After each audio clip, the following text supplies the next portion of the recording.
Hello everyone, and welcome to today's talk with Vesna Wallace on the history of Kalachakra and Shambhala in Mongolia. So firstly, I will do a little bit of an intro of the upcoming Mongolia trip and then introduce Vesna. And so in preparation for the upcoming Mongolia trip, the much anticipated Mongolia trip, and very fortunate to have Vesna Wallace talk about the history of Kalachakra and Shambhala in Mongolia today. But firstly, those looking for translations in their languages today, we do have Mongolian on the Mongolian channel. Our other language translators, because they're not familiar with the material today, have opted to translate orally afterwards. So it will be available after today's talk for you. So the Mongolia trip was organised or has wanted to go ahead for the last 3 years, but due to the world situation, we're finally in a position this year in 2022 to move forward with this in August, a 16-day trip which Vesna will be part of. So we are still accepting interest and applications for the tour, the trip. So Chloe will put the details of how you can get, you can book or find out more information in the chat for everyone as well. So just as a short introduction of the trip, the pilgrimage will begin in the beautiful forest of Ulaanbaatar, where Khentrul Rinpoche will bestow the Kalachakra empowerment. Then Vesna Wallace will guide through the teachings and stories about Mongolia's rich spiritual tradition into the Gobi Desert to meet with the Shambhala oracle. And then they'll move to the Gobi Desert and Shambhala Land, which is considered to be an energy portal symbolically linked to the sublime realm of Kalachakra. So for students who are qualified, Khentrul Rinpoche will also bestow the higher empowerments of Kalachakra, as well as the transmission of the 3 isolations practice. And he will give teachings on the six Vajra yogas throughout the retreat. For Kalachakra practitioners, this trip has significant connections with Kalachakra, as they will visit the Shanka Monastery, where the reincarnation of the Janang master Jetsun Taranatha and the first Jetsun Dampa were. So now I will introduce Vesna Wallace. So Vesna is a senior professor of religious studies at the University of California in Santa Barbara. Her field of specialization is in Indian, Mahayana and Vajrayana Buddhist traditions and Mongolian Buddhism. Vesna has authored and translated 4 books related to Indian Buddhism, 3 of which pertain to the Kalachakra tantric tradition in India, published and edited on Mongolian Buddhism titled Buddhism in Mongolian History, Culture and Society, and more than 70 articles on Indian and Mongolian forms of Buddhism. Her most recent book, which is currently in the press by Oxford University Press, is an edited volume titled Sources of Mongolian Buddhism. And her forthcoming co-authored book is The Text, Image and Imagination in Mongolian Buddhist Rituals, which will be published by Columbia University Press. So I'd now like to introduce Vesna. So welcome, Vesna, with us today. We're so happy to have you here. Thank you. So Vesna, you will start with a lecture on the history of Kalachakra in Mongolia, its connections to Shambhala, and how Mongolians understand Shambhala. So we welcome you, and please begin. Thank you for organizing this event. And also, I know how much work it takes to organize the retreat and travel. Then many people are involved, so I'm grateful to everyone here and in Mongolia and in UK who have been working on this. So today, actually this book that you mentioned that's currently in press, my section of a book is almost exclusively actually on Kalachakra and Shambhala. Okay. That pertains to Mongolia, and a friend of mine who is publishing second part of a book also in many ways makes references to Kalachakra and Shambhala in Mongolia from an art historical perspective. So maybe later when it's out, some of you may be interested. Yeah, now, that would be terrific. Can you hear me well? Yes, yes, thank you. So I will speak not long about history, because also we don't know yet full history of it, because this is something that still has to be researched.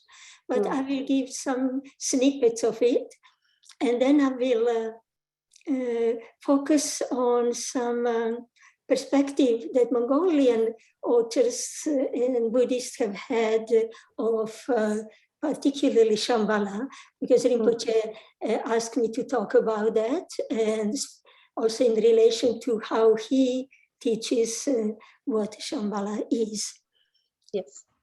So briefly, just to mention that it is already since the time of Yuan Empire, which Mongolian Empire in the of the 13th century, that Mongols already showed interest in the Kalachakra tradition, and that interest since then has been closely related to the concerns for rebirth in Shambhala. During the Yuan period, Mongol courts saw the legend of Shambhala as a vehicle for their political legitimation among the Mongols and their Tibetan allies. And since then, Mongolian nobles and lamas sought to bring their provinces and monasteries into the Shambhala lineage. So historically, Kalachakra Tantra initiations in Mongolia itself were very rare. And the reason for that is because they were very expensive. So then during the Qing period, few selected Mongolian lamas who were selected by governors of their provinces. Often it was two of them within a single province who were sent to to Tibet to receive Kalachakra initiations there.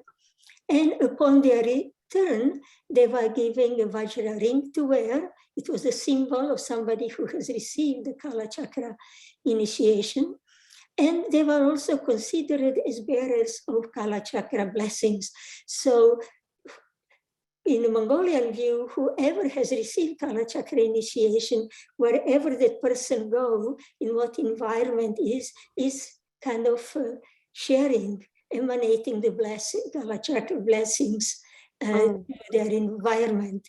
Therefore, those lamas who were sent for initiations were not allowed to travel to other provinces because the governor spent money, and now the goal was to keep these blessings within one's own province. But also those lamas who received this initiation in Tibet, they were excused from paying taxes to the Qing court. So also for that reason, they had to stay within their provinces. After the Qing period, which lasted for 200 years, with the formation then of the autonomous Mongolian monarchical state in 217, the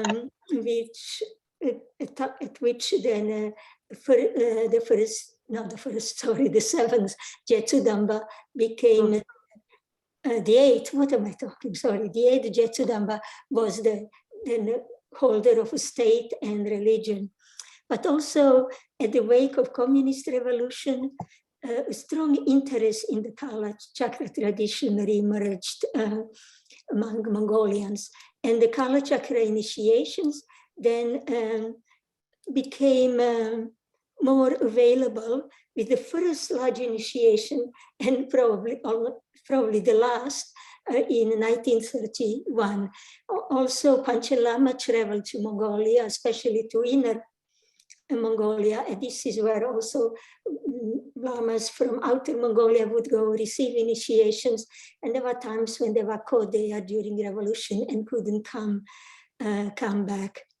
But it was really Panchen Lama, 7th Panchen Lama, who was disseminating also Kalachakra among Mongols. From the 18th, then through the early 20th centuries, renowned Mongolian scholastic composed aspirational prayers, sadhanas, manuals on transference of consciousness or Khova practices, and various other ritual texts and manuals intended for securing the rebirth in Shambhala. Mongolian monastic scholastics, tulkus, and yogis who sought to establish their own connection with the Shambhala lineage were many. And among the various oral accounts of Mongolian lamas who endeavored to establish such connection with Shambhala is Fifth Noyon, who took to, or Danzanravja, whose monastery, and who Shambhala portal we are going to visit. May I, briefly just show you photos of it? Of course, please. Yes. And then I will come back to my lecture. If I can be able to share the screen. Thank you. Let me just find so this is like a modern portrait of Danzanravja. We don't know exactly how he looked. But here is this portal. I'll give you more historical and contextualize all of this. But can you see it, or do I need to make it full Yes, screen? if you can make it a little bit bigger, that would be great. But if you can't, you can see it. Make a full screen. Let's see how to do this. Usually it says, oh, maybe it's down here. Just looking where should I find where it says a full screen? It's probably in your document. Yeah, it just says zoom in. Oh, I see on the bottom. So this is from an aerial site where Danzanravja built the portal to Shambhala, and I'll tell you everything more. I just wanted you to see first impressions, first photos. This is in the region of Gobi. There are several Gobi principalities, or you could say provinces, one of which is this one. And so you can see it is in a very arid area, and you will see later why. So this is 108 stupas mark this portal to Shambhala. Wow. Few photos. This is one of the main gate to Shambhala portal. I will describe the ritual of pilgrimage here, actually to those who come, because I will send you guidelines so you can read what we are going to do when we arrive there. This is called over stone cairn, and it feels all symbolic, which I will explain, where people come and they sing the Ravja song to emptiness and make prayers for rebirth in Shambhala. This is when you enter the portal. This is the road to Shambhala. Beautiful. Okay, I can just exit now. But now you will. Okay, so stop sharing. Perfect. Thank you. And I think there are many stories to be told about this, and I'll save it because 1 hour is not enough to cover everything. Yes. So, but you will be hearing when you come to Mongolian. So where was I? So Danzanravja's connection with the Kalachakra Tantra began in his youth when he received the Kalachakra teachings and initiation from the Mongolian Kalachakra master in Inner Mongolia. Duinhor is a Mongolian pronunciation of Kalachakra, Hutuktu or Gegen. Later from the also very famous Chankya Kutuktu, whom probably Rinpoche knows about him, in 1827, also in Inner Mongolia. So it's interesting that nothing was at that time was happening in terms of initiation in Outer Mongolia itself. So it is in the later years that he developed a special interest in the Kalachakra teachings and Shambhala. And according to his autobiography and oral histories, Danzanravja was often troubled by disturbing visions and dreams about times of social perils and a great battle between the inimical barbarian forces and the army of Shambhala. So in 1827, after he received the second Kalachakra initiation, Danzanravja recorded in his biography prophecy that he received in his vision. And the prophecy said that the great Tibetan Siddha, Longdol Rinpoche, will sit in the royal throne of Shambhala. And at the time, he, Danzanravja, will establish a Kalachakra monastic college in Mongolia. So in then 1830, Danzanravja wrote again about another prophetic vision he received. In that vision, he was told that in the future time, when Panchen Lama becomes the king of Shambhala, and when many enlightened beings, military commanders and officers will wage war against these enemies of the Dharma, he, Danzanravja, will be reborn there as a commander in the military of Raudra Chakri, leading the army consisting of the holy ones, ministers, officials, accompanied by the armies.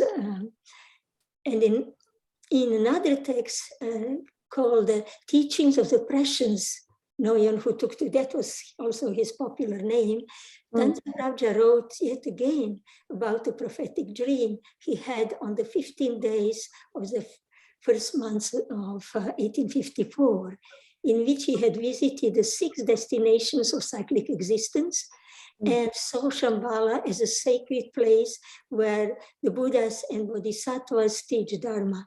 And in the dream, he also received another prediction or prophecy, which said that when the Panchen Lama becomes a Chakravartin called the Raudra Chakri, or this prophesied king of Shambhala, then the Kutukedan Panita will become a king named Suchandra, who leads the Halha Mongols troops, and the Lord Chinggis Khan will arrive in the form of Vajrapani.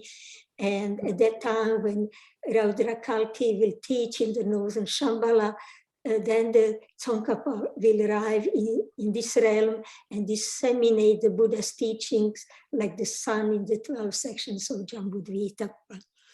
And this matter was clearly, he said, prophesied by Buddha Shakyamuni. Danzanravja had close relations to Panchen Lama, who visited and consecrated this site that you have just saw, where Danzanravja built as this portal to Shambhala.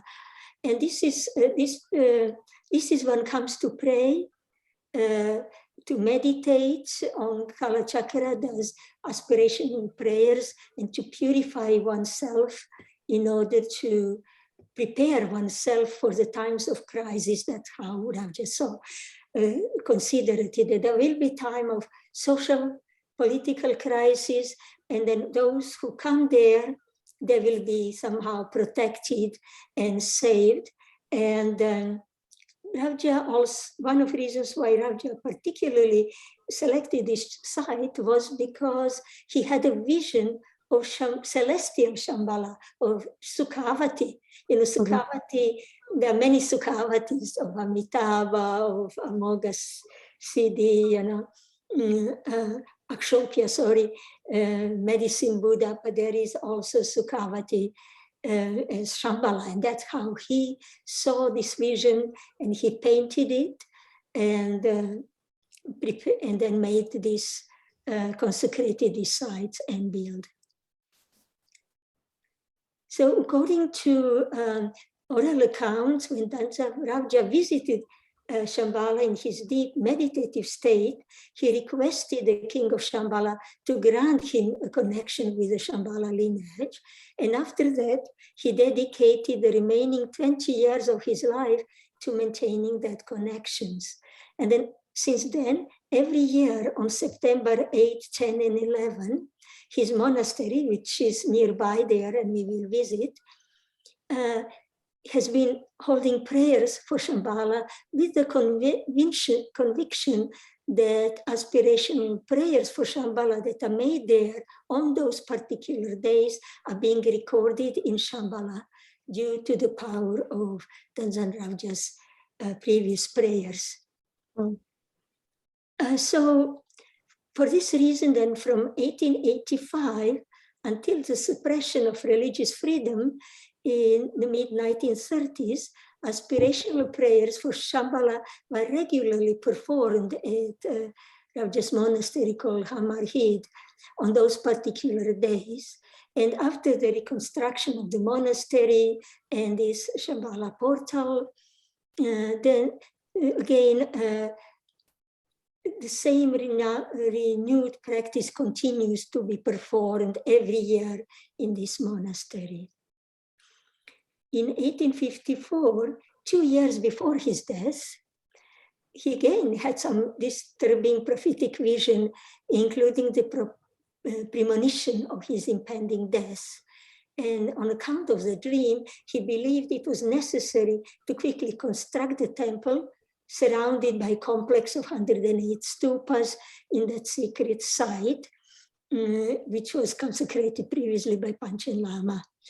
And it was there, right, that he saw that vision of Shambhala as a Sukhavati.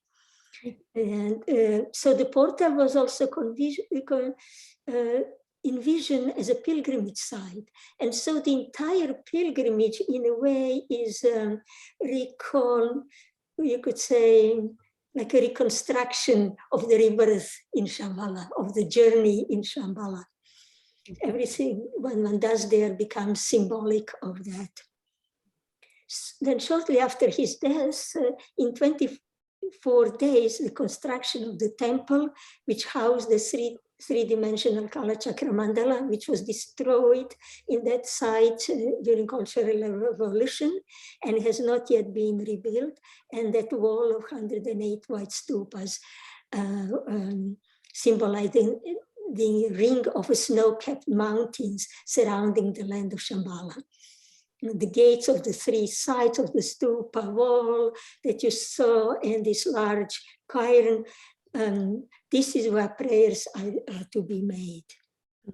In the early 20th century, now 70 years, right, after all the structure at the site were demolished, then all these gates were built again, and this became very popular site.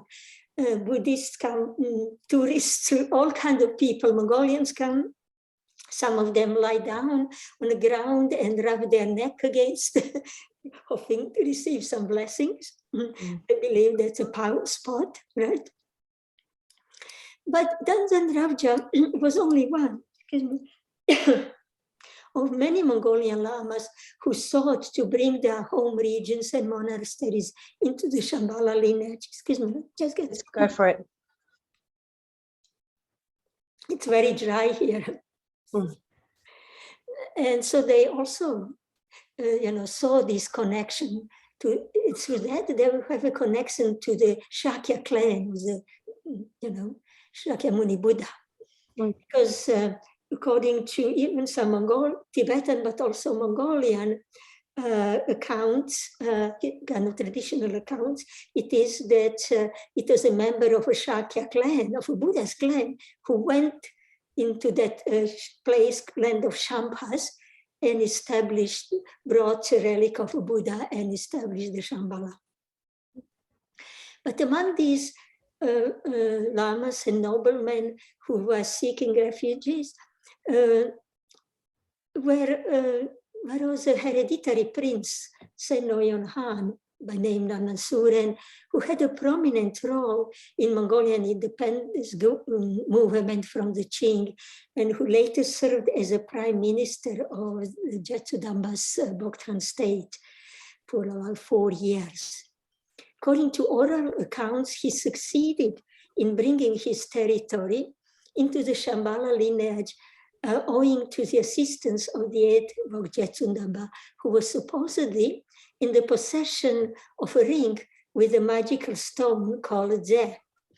And the stone is said to have been originally brought from Utaishan mountain by the 4th Jetsundaba, and its power is believed to be such that by merely holding the ring, one was able to transform oneself into the king, into any form one desired. And so then by the means of that ring, the 8th Jetsundaba manifested himself, the story says, in the form of a king of Shambhala, in the presence of the gatekeeper of Shambhala, and basically told him, commanded the gatekeeper to grant this nobleman inclusion into the Shambhala lineage. And it is said that for that purpose then, this Senoyon Han made many offerings and gained to Jetsudamba and gained great merit. And it is said that due to establishing this connection with the Shambhala lineage, the noble Han's territory never had any debt in a time when all other territories experiencing great economic problems after the Qings left. So the 8th Jetsundamba then composed the prayer titled Wish Prayer for Shambhala at the request of this Senoyon Han. And the prayer expresses this desire and aspiration to enter the companionship with the Kalki Raudra Chakri at the time of a great war against these barbarian forces. Vesna, may you please repeat where he got the ring from, where the ring came from? So the ring came from, it was said that it was brought by the 4th Jetsundamba from the Utaishan mountain, which is one of the also important pilgrimage sites for Mahayana Buddhists, and where also Mongols would go for pilgrimage as well. Now, the social and political changes in the early 20th century in Mongolia, they led to the struggle, not only for liberation from the Qing, but also struggle against the Han Masin warlords, and also Bolsheviks and formation of the revolutionary government in Mongolia. All that period was perceived by Mongolian Buddhists as a threat to the traditional Mongolian way of life and Buddhist way of life.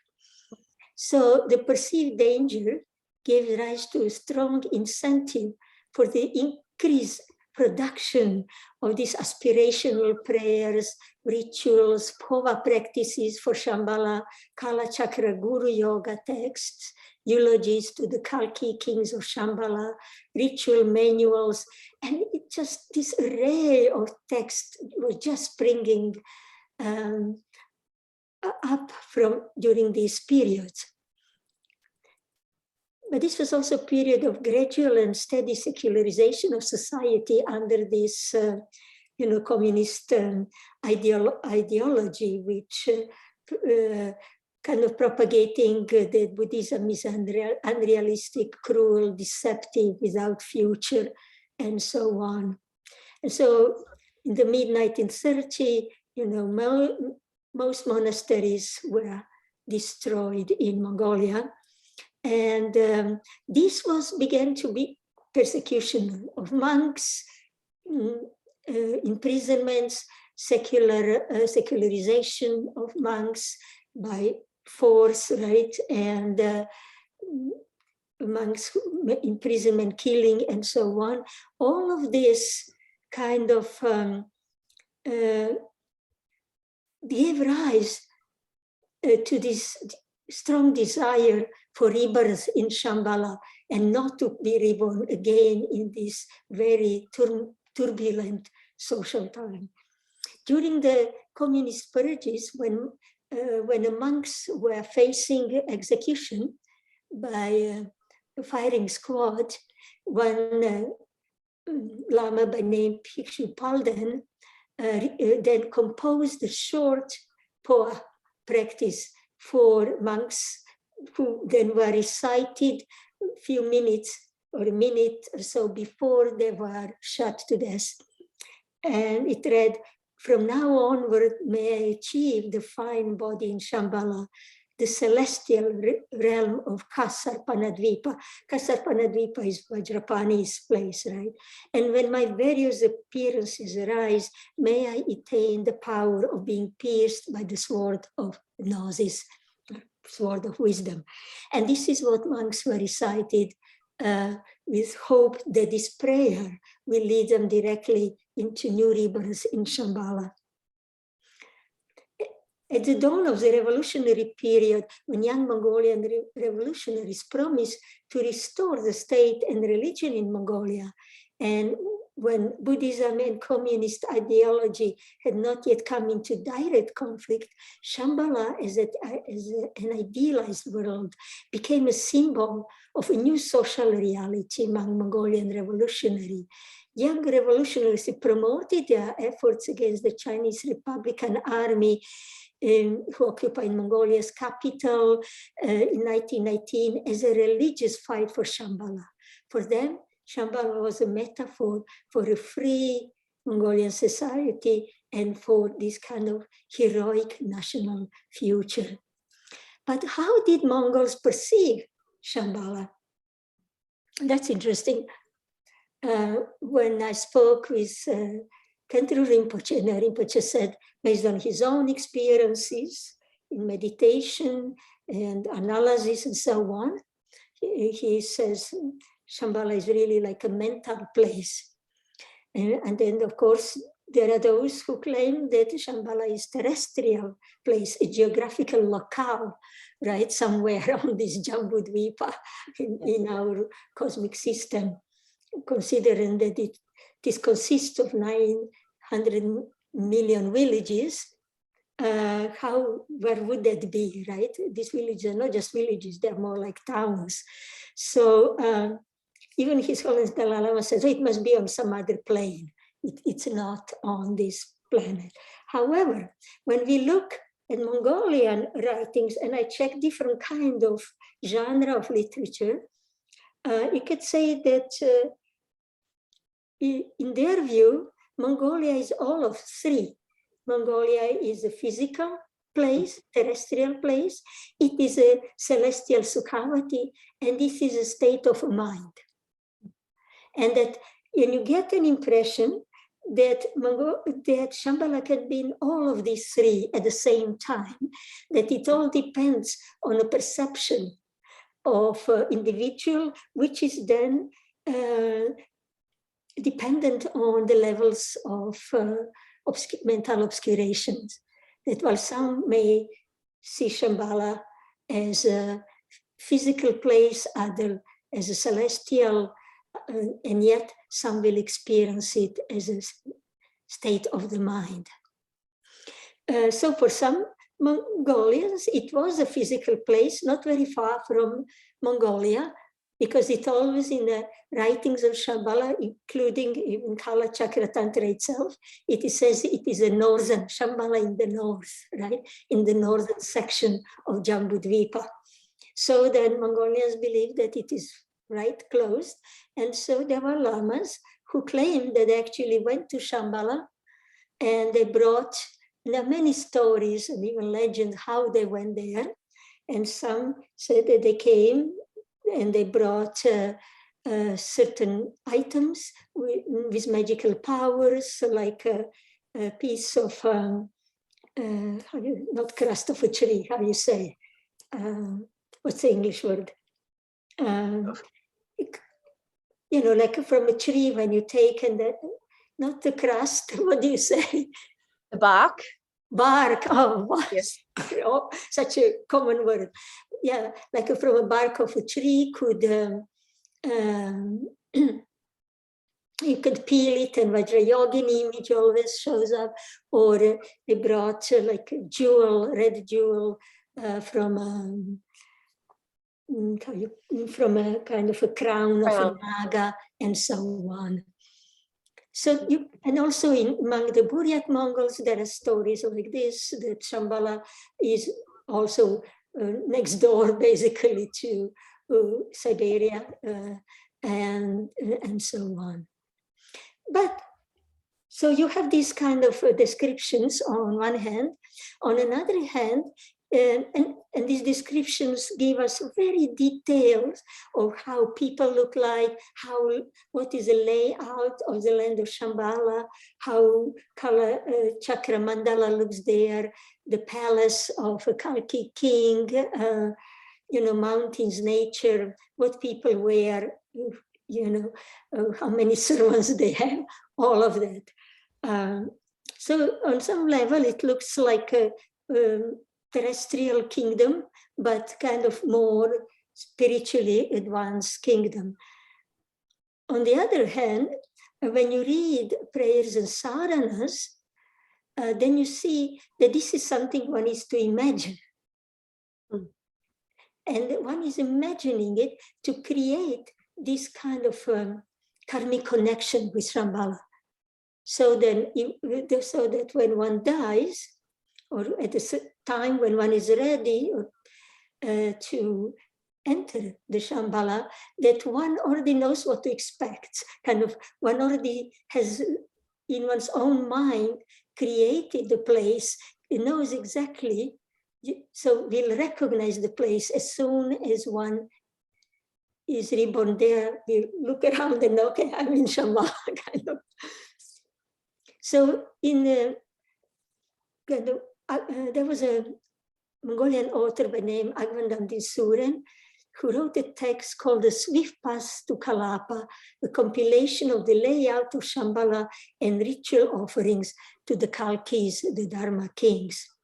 And here, if you read, dimensions of Shambhala are given in details. It is said that, it is a north kind of, in the center of a small Jambudvipa, there is Bodh Gaya, called as Vajrasana, and and then there is a Potala mountain abode of Avalokiteshvara, and then in the west is Odhyana, and in the north is Shambhala, an abode of human Vidhayaras.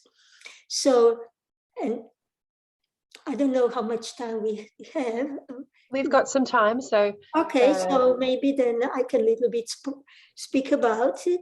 So in these descriptions, even in ones where one visualizes Shambhala, it is still like within the land of karma. It is a human realm within the land of karma.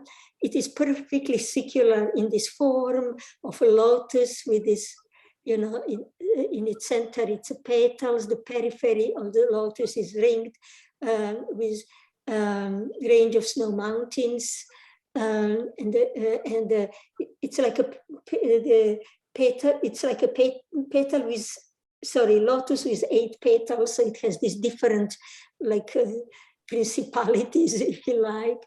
And so, of course, all this environment is so beautiful, and I won't bother you with all these details. And the Kalki king dwells in this crystal palace, and on the surface is these skylights, which you can see all the realms of gods and what they are doing.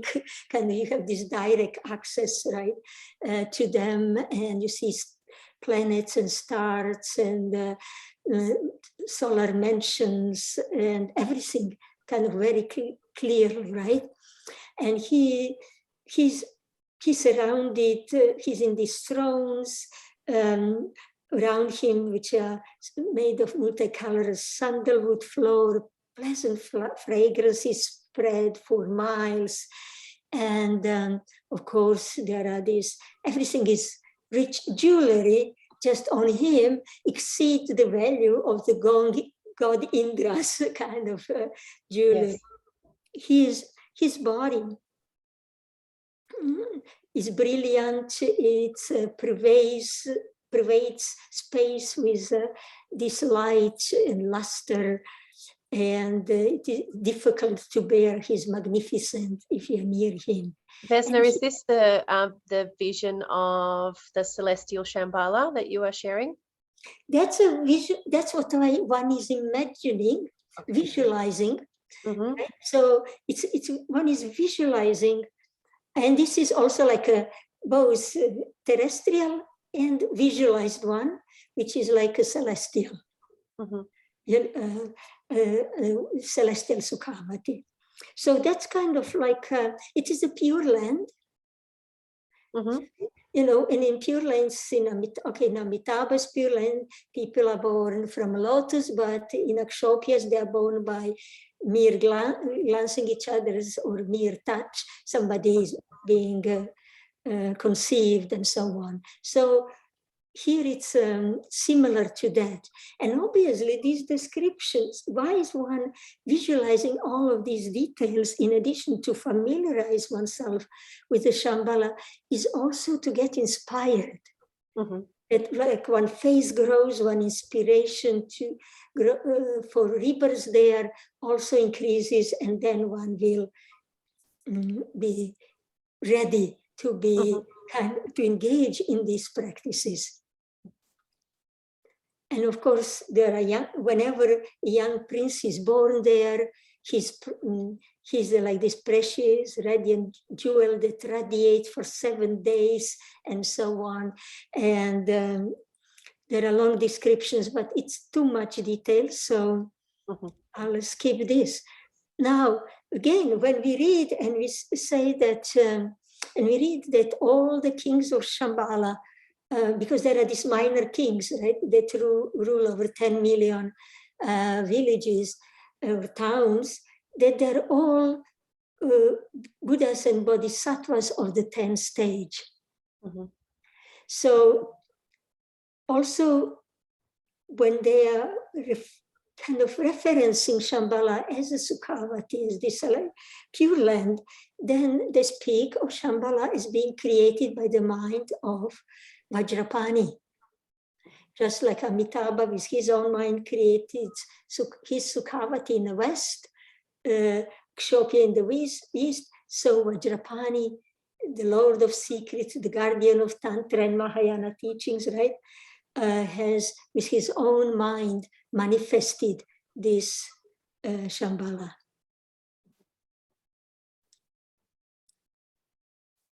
Now, by going back to this, and of course, Shambhala is a Vajrayana place.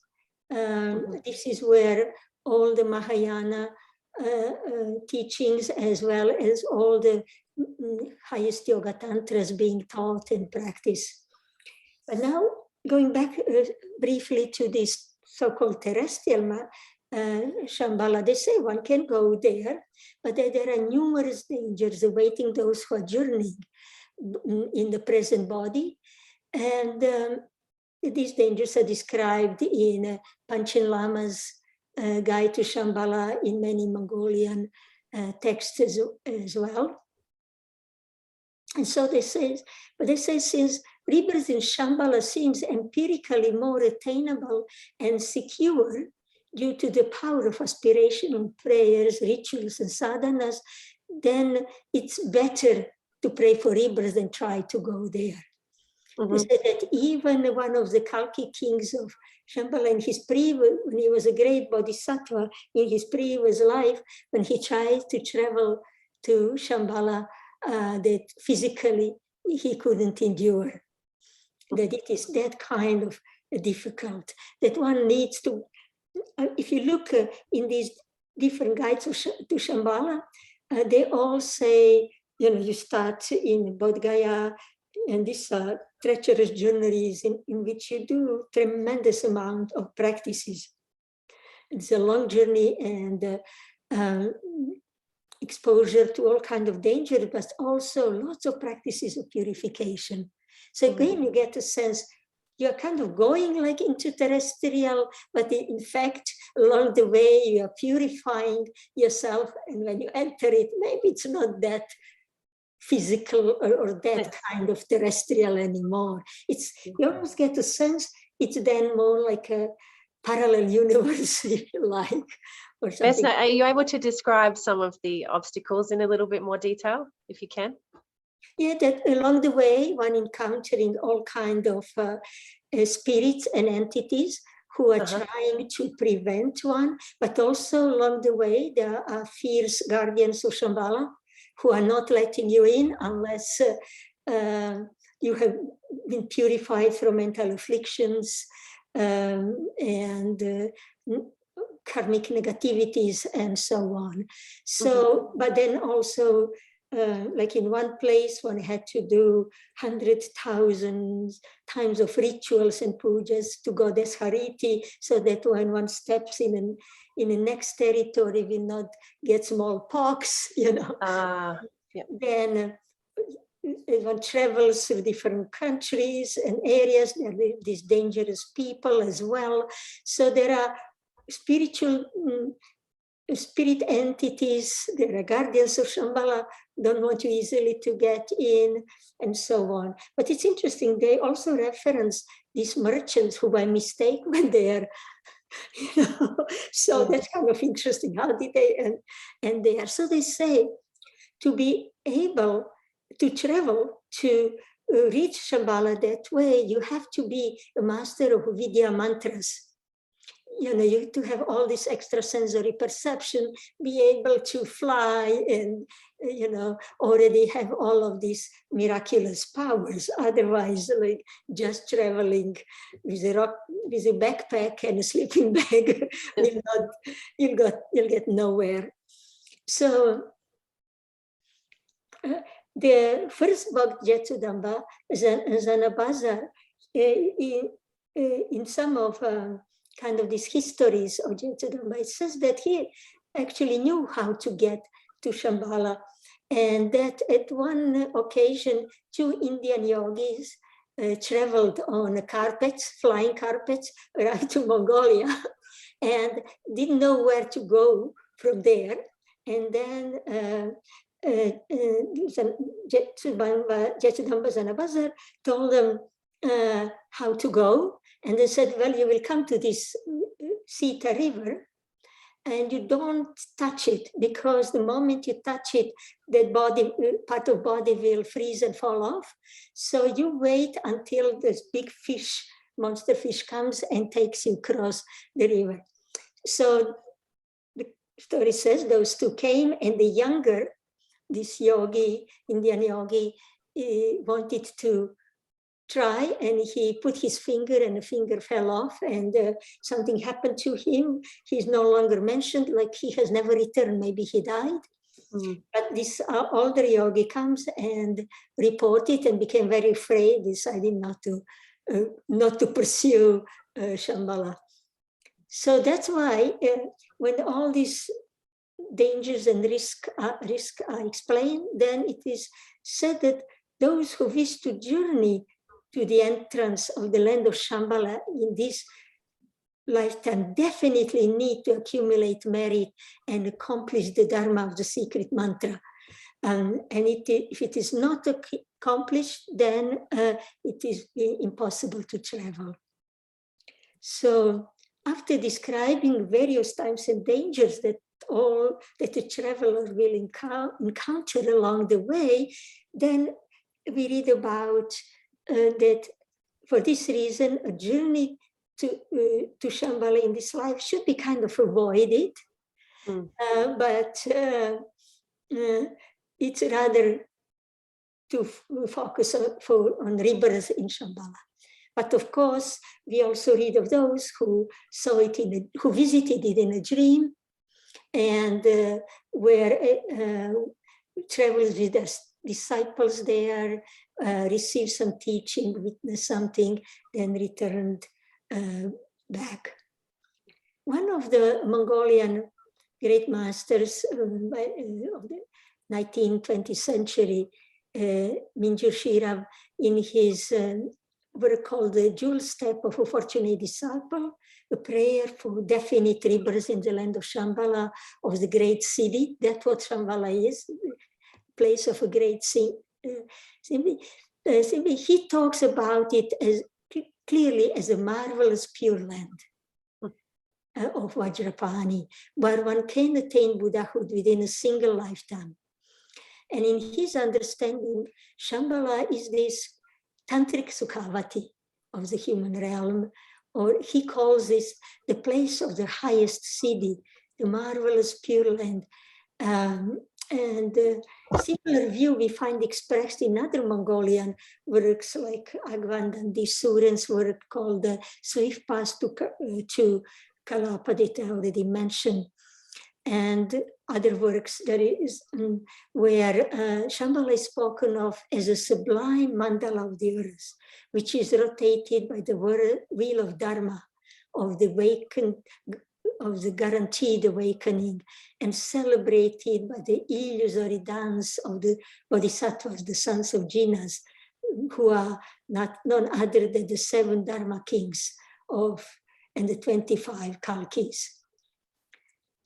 And these Kalkis, the kings, are described in many texts, as I already mentioned, as enlightened beings who have extrasensory perceptions, magic powers, inexhaustible wisdom, unimpeded mind, and so on. And they're all rulers as well. So the explicit, then you could almost say, when you survey this literature, that explicit references to Shambhala as this pure land or celestial Sukhavati appear in these later works, 19th and 20th century. And then we don't yet have all text examined, so I am not giving here definitive statement, but based on so far that I could have found, these references are quite late. But then, now let's talk about briefly, we still have at least 8 minutes, right? Yes, you can. We have another half an hour, but we're hoping to get some questions in as well, Vesna. So okay. You say what you need to say, and if we can leave some time for questions, that would be great. Sure. So it is in this, there are short Pova practices and there are extensive Pova practices. And it is here in these Pova practices for rebirth in Shambhala, then where it is indicated in a way that the Shambhala is a state of a mind. So after bringing to mind what one does in these practices, and I'll describe only one here because we don't have time, that after bringing to mind the textually described appearances of Shambhala, kind of after one reads, sees images of Shambhala, right? And then generates aspiration for that. First one is to visualize it. And then, so it's like a steps. Mm-hmm. But by this time, this visualized Shambhala is already celestial pure land, purely mental state, right? Because it's created by the mind. It's now what you visualize is a reflection of your own mind. It's no longer just geographic region. And so this transition from the visualizing Shambhala as if it is a geographical locale to this intangible place in the phase of a practice marks a move from a move to subtle visual realm of a mental state that bridges the initial first stage of this Pova practice, where one is basically reading descriptions of Shambhala or looking at the artistic representations of Shambhala, right? That was kind of a gross perception. Now it's a somewhat subtle perception by looking through that image. And so, but in this also visualization, one is to imagine oneself in front of the kings of Shambhala, paying them homage, sometimes bathing them, then massaging them with oil, dressing them, praising them, making them offerings. You know, it's a long visualization. So that one is visualizing not only place where one will be, but one is also already visualizing what will he do or she do once they are there, right? And find themselves in the presence of these King Kalkis and so on. And so after visually constructing this otherworldly Shambhala, then one is to imaginatively act, as I said, act in the sacred space by creating all of these activities. But then in the subsequent core Pova practice, the visualization culminates in the subtlest, in the most subtle image, in a light at the heart, in a symbolic representation of one's prana mind that will arise in the bardo state and lead to the direction of Shambhala at death, when the clear light of death appears along with the dissolution of the four great elements, then a steering of the subtle mind with prana for rebirth of Shambhala occurs, immediately followed by the dissolution of this light of clear light. And then as soon as a bardo being for Shambhala is formed, then a white light appears in the direction of Shambhala in the northern direction. And following the direction of that white light without fear, exhaustion, or shock, the bardo being then reaches the land of this majestic Shambhala in a single moment. But to come to that, one has to visualize then oneself, one's own body as a transparent crystal, and visualizes then a central channel, and on the top of the central channel, there is a symbol that represents already this mind of Shambhala, if you like this, right? Shambhala as a state of mind. And so so it appears that by imaginatively perceiving itself as a spatial realm of light, that subtle mind familiarizes itself with its eventual appearance in the bardo state, in which it can realize that Shambhala is nothing other than its own inner light. So thus, then the understanding is that every appearance, I would say, an experience of Shambhala, whether as geographical place in our world or as purely mental, is contingent on the subtlety of the mind that perceives it. And so in the context of the Pova practice, these cuts modes of visual perception, imaginative recreation, and familiarization through recollection are the means of generating incrementally new and subtle levels of awareness. So whether terrestrial, celestial, or internal, in Mongolian writing, the requirements necessary for realizing Shambhala are reminiscent of those in the Pure Land practices. Three main conditions must be met for guaranteed rebirth in Shambhala. One is the accumulation of merit and knowledge, gnosis, a purification of the obstacles of sin, and the third has to be a wishful generation of wishful prayer or aspiration to be there. Without it, you won't be born there. You won't realize Shambhala. You have to have this kind of a connection, right? Same as when one prays to Amitabha to take him and be reborn in his Pure Land. So, but wishful prayers must be of the four types. A prayer for the connection with the structure and composition of the land, accompanied by sadhana on the land of Shambhala. That's why are those visualizations, that's why are those descriptions, right? Then prayer for being conceived in Shambhala, a prayer for encountering Raudra Kalki, the king of Shambhala there, and a prayer for listening to his teachings, and a prayer for achieving enlightenment there. And then one who practices in this way is promised to reach Shambhala in a single moment. So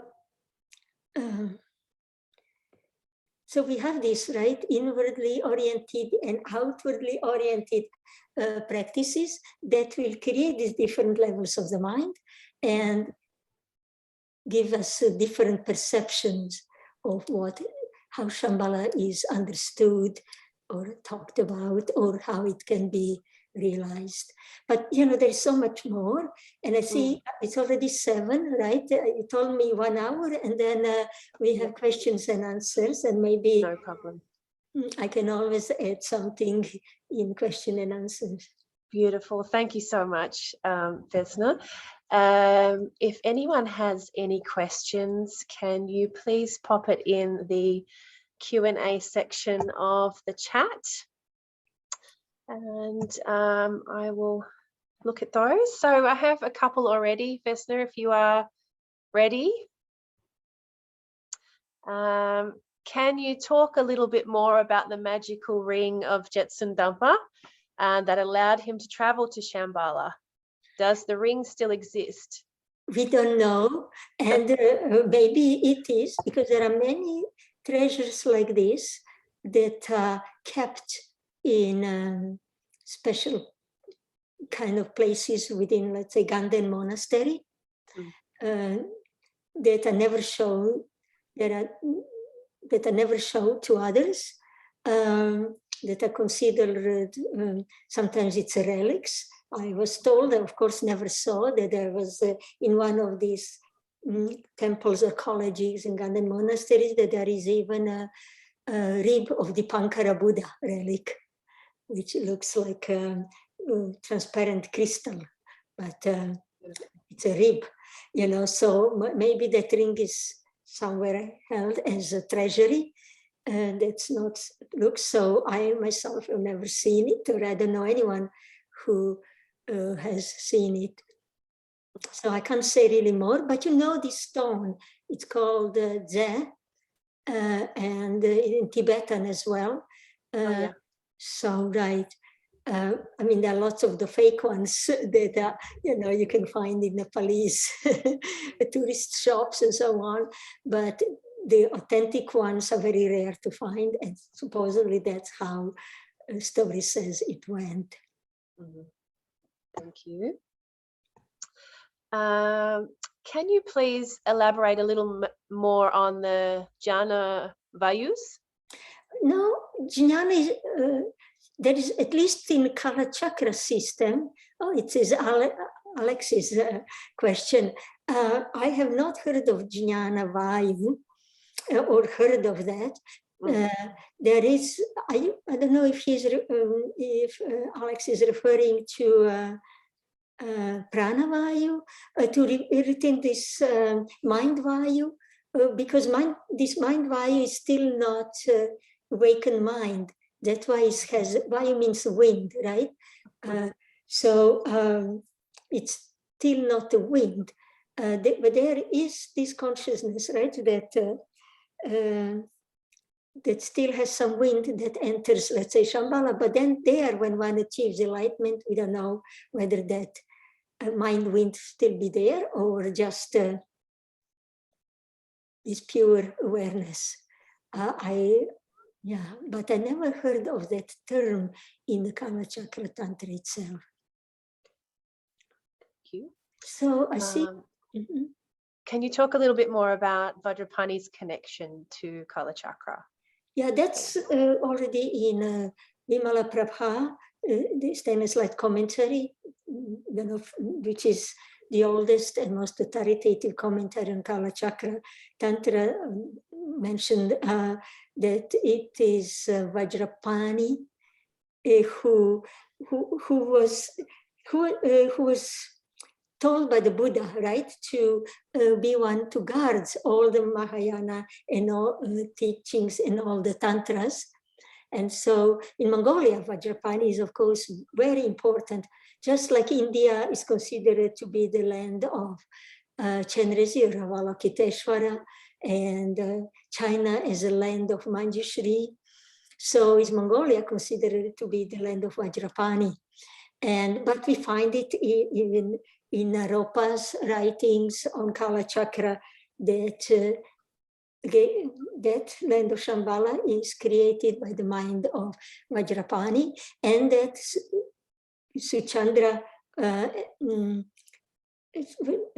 Suchandra was Suchandra, but anyway, future Kalki will be again emanation of Vajrapani, the 24 Kalki. So, you know, we have emanations of Manjushris, but like Yashas in Shambhala, but we have also Suchandra as emanation of Vajrapani as well. So that's a strong connection between these two. Thank you. Yeah. And then I see, how far is the Shambhala site from Erdenzu? It's quite far from Erdenzu, because Erdenzu is about, I don't know, depends on the road and the car one goes, but could be 7 hours by jeep. So it would be maybe 14 hours ride from Erdenzu, but it's closer to Ulaanbaatar. So from Ulaanbaatar by car, if you want to take a little break in between, it could be 6 to, let's say 6 hours, if you don't want all to go at once. But there is also a train that goes, you know, and it's a longer, longer journey. And all you see is just the desert.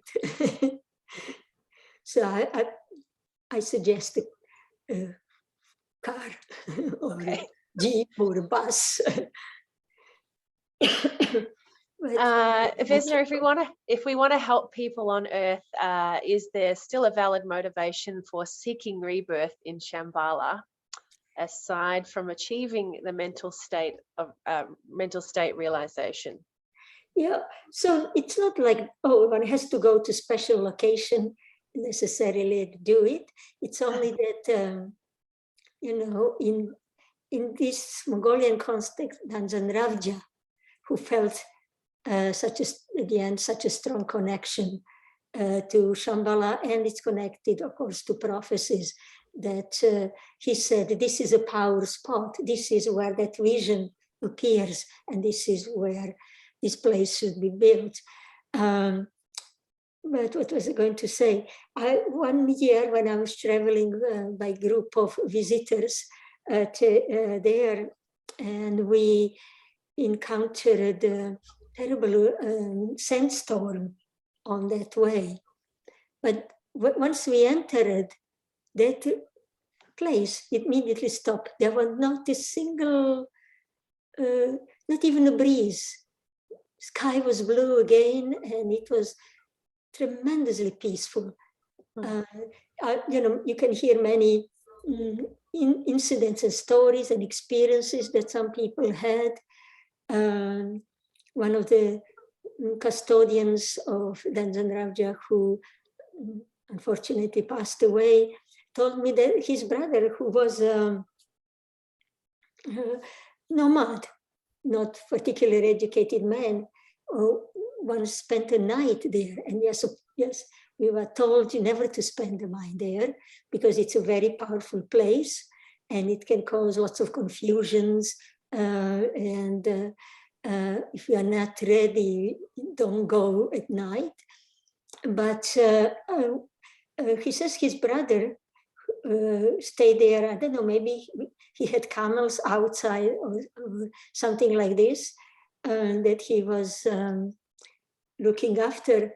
That in the morning, he wandered off, completely lost in the desert. And they took a long time for them to find him. And they were very worried, because you can get lost, especially without water. And they found, you know, we found him after, I don't know, 1 day or so. And asked him, well, how did you manage without water? Maybe it was more than one day. And he said, oh, some old man showed up and gave me water, strange. But then he said he started to recite beautiful poetry. He never recited poetry or composing poetry, but suddenly it was like this river of poetry coming out of him. Oh. So there are, stories like that about this power thought. So that this is something special. You create the power, you create connection, not only with this place, but Ravja, because Ravja said this is where he will be reborn in next life. So to his students and disciples, he said, you want to meet me? You need to come to Shambhala. That's where I wait for you. Okay. And I will describe, once we are there, everything you need to do, how process of purification takes place, and maybe Rinpoche can lead everybody to meditation or so prayer for rivers in Shambhala there. Okay. Back to the location, Vesna. What is the location of the Shambhala portal shown in the photo? Can you talk a little bit more about that? Yes, it is.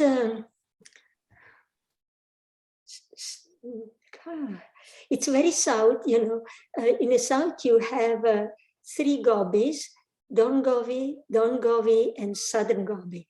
So this is in the Don Gobi district. You saw the place how mainly looks like, but it's that particular region. It has lots of red copper kind of colored stones. Once we are there, we will also visit meditation caves, which are 20 minutes away from there.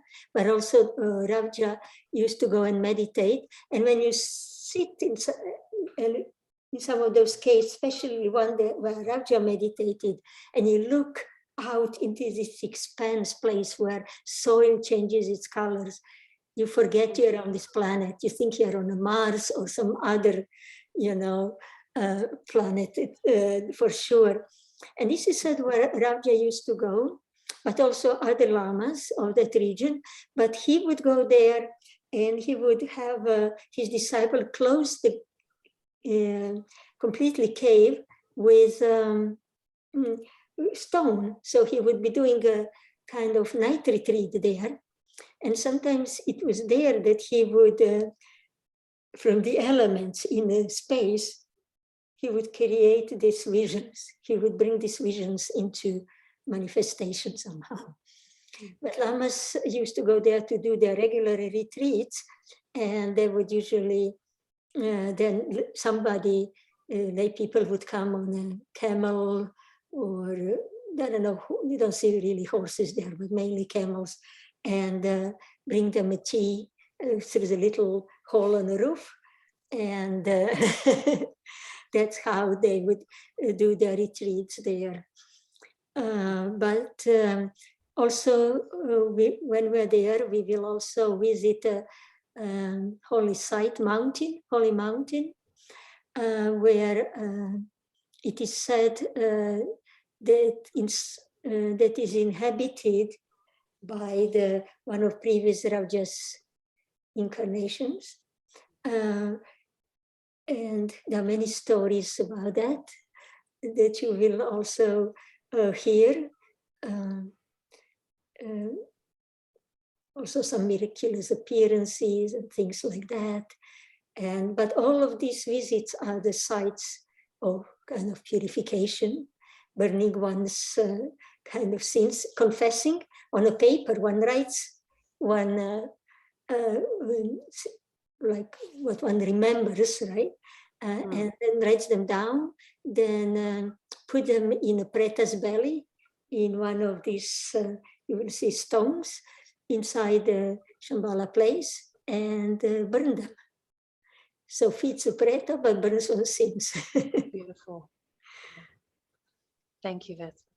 Sure. You mentioned earlier that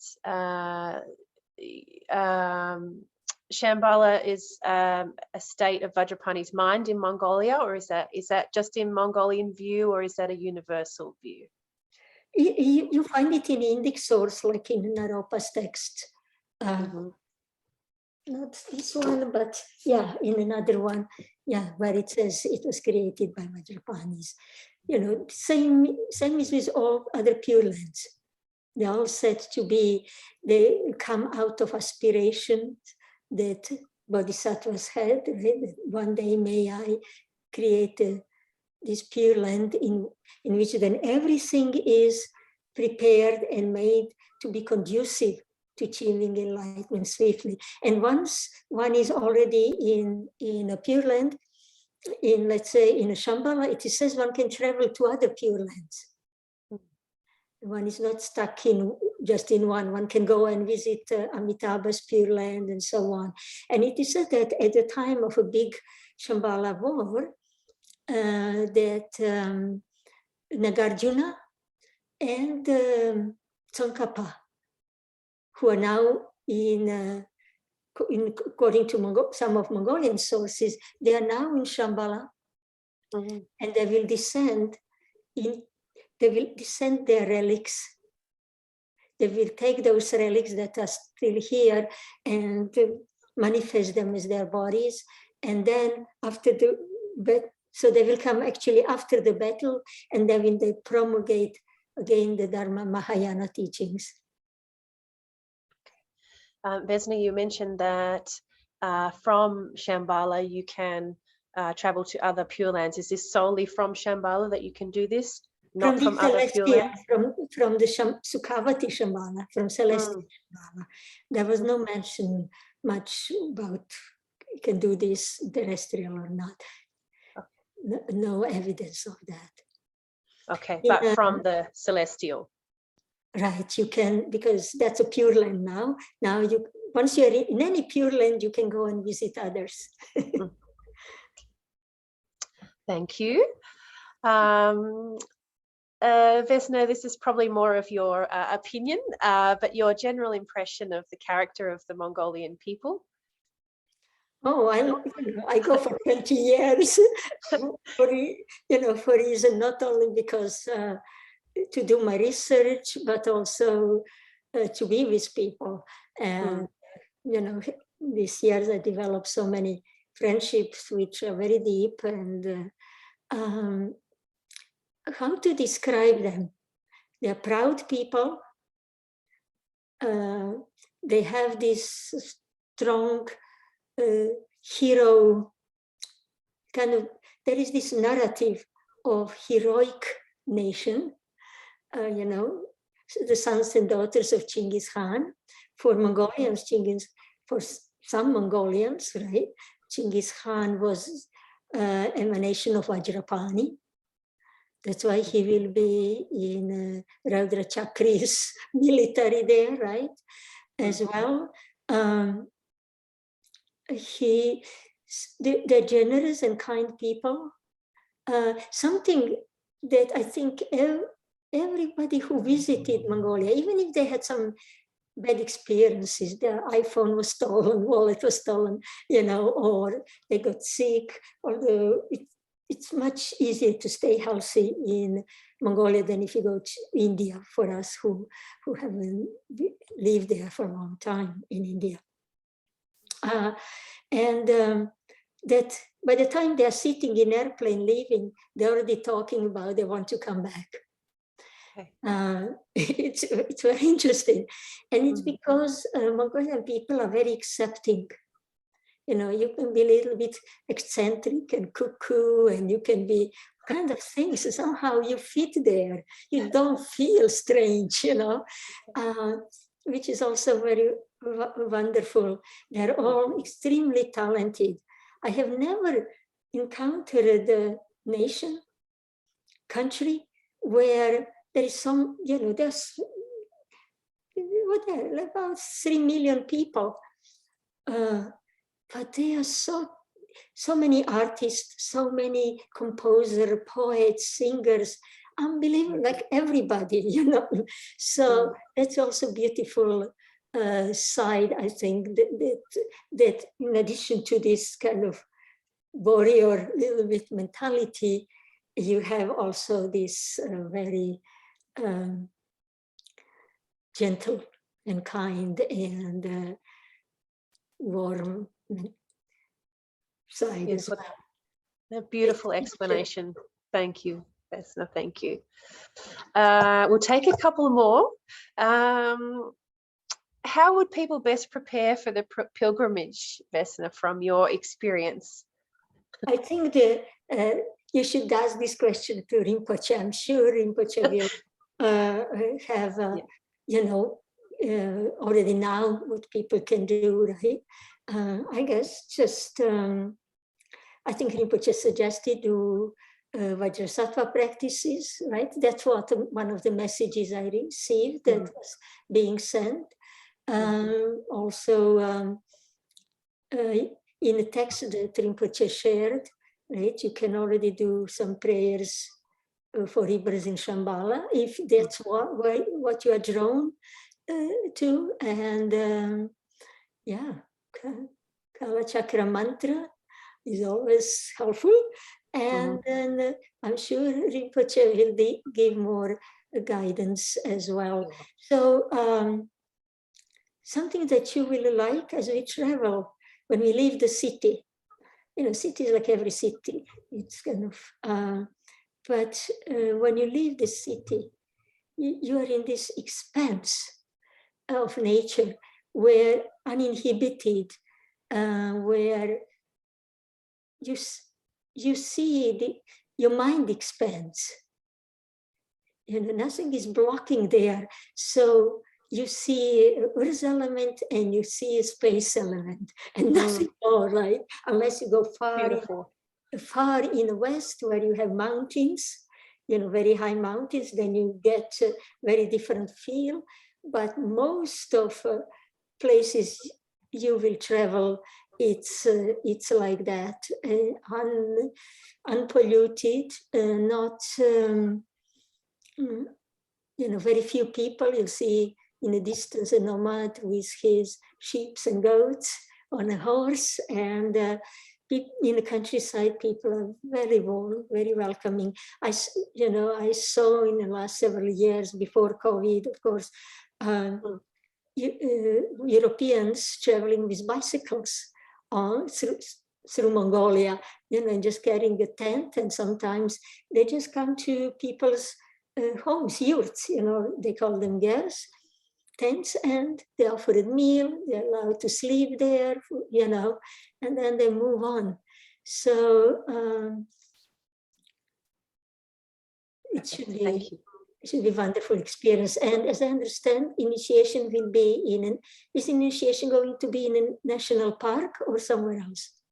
We're doing the Kalachakra initiation in the national park. Yeah, it's gorgeous there. And there are also temples to visit.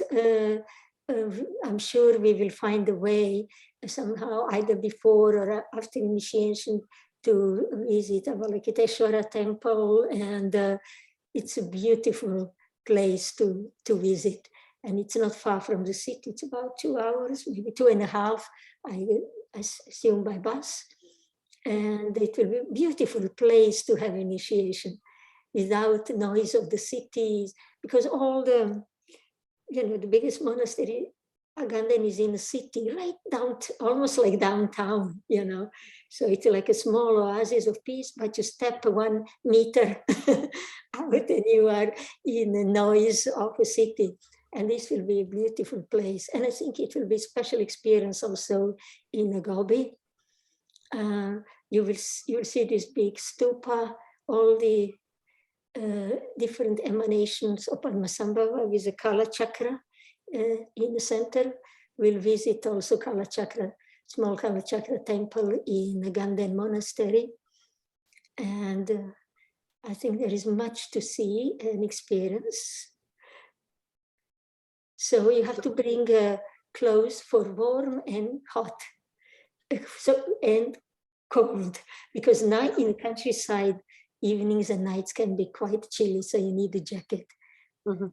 The days are very warm and pleasant. And of course, Gobi can be very hot, but August shouldn't be too bad. Thank you.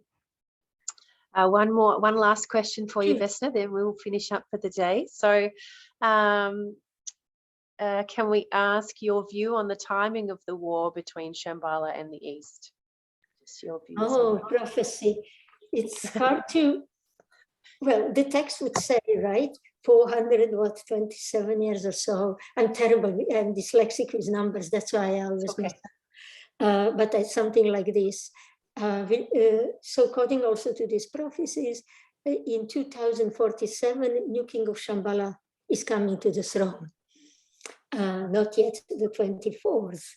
But, you know, with prophecies, they can change every day in a way, because if events in the future depend on the karma, collective karma of sentient beings, then you can't, you know, hold onto it very strictly. And I think Rinpoche himself mentioned, right, that it can come sooner or can come later.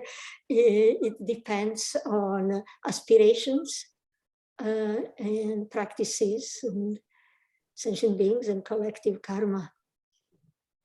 Thank you. I think that is the questions that we have today. Thank you, Vesna. Firstly, just want to say thank you very much for your time today. It's been really inspirational. Yeah, it's a pleasure having you here, and we're very grateful, and really look forward to anyone that is coming on the tour having your wisdom and knowledge and just your beautiful heart there with us. So thank you so much. Thank you for everything you are doing in the Dzokden center there, because I hear it's lots of work, and you are doing it kind of in a distance, you know, not having Rinpoche around. So I hope he will be able soon to join you. Yeah. And because things may be a little bit easier than for you too. And also it's wonderful that you're organizing this event and that so many people already have signed up for it. And I'm sure there will be also interesting Mongolians there who will join, and it will be a wonderful experience. Thank you again so much, Vesna, and thank you everyone for joining today. Wish you success in all your endeavors. Thank you. Okay, bye. Bye.